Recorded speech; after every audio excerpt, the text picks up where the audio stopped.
রানীগঞ্জে সোনার দোকানে ডাকাতির ঘটনায় জড়িত ডাকাত দলের পঞ্চম সদস্য ধরা পড়ল পুলিশের জালে। মেঘালয়ের পাথর খাদানে লুকিয়ে থেকেও শেষ রক্ষা হয়নি। রানীগঞ্জের ডাকাতের অন্যতম বিবেক চৌধুরীকে খুঁজে আনলো আসানসোল দুর্গাপুর পুলিশ। ডাকাতের ঘটনায় প্রথম পুলিশের জালে ধরা পড়ে বিহারের গোপালগঞ্জের বাসিন্দা সুরজ কুমার সিং। দ্বিতীয় অভিযুক্ত ধরা পড়ে বিহারের সিওয়ানের বাসিন্দা সোনু সিং। ধৃত দুজনকে জেরা করে তৃতীয় অভিযুক্তকে খোঁজ পায়। তাকে অন্ডাল থানার অন্তর্গত 7 ব্লকের জয়পুরিয়া বাসিন্দা শশীকান্ত মাল্লিককে গ্রেপ্তার করে পুলিশ। পুলিশের তদন্ত জোর কদমে চলতে থাকায় পুলিশের জালে আরও একজন ধরা পড়ে।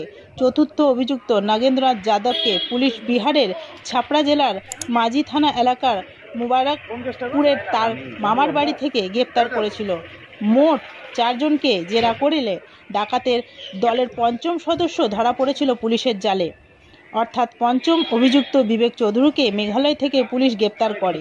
রানীগঞ্জের ঘটনায় জড়িত 5 জনকে সোমবার আসানসোল জেলা আদালতে তোলা হয়।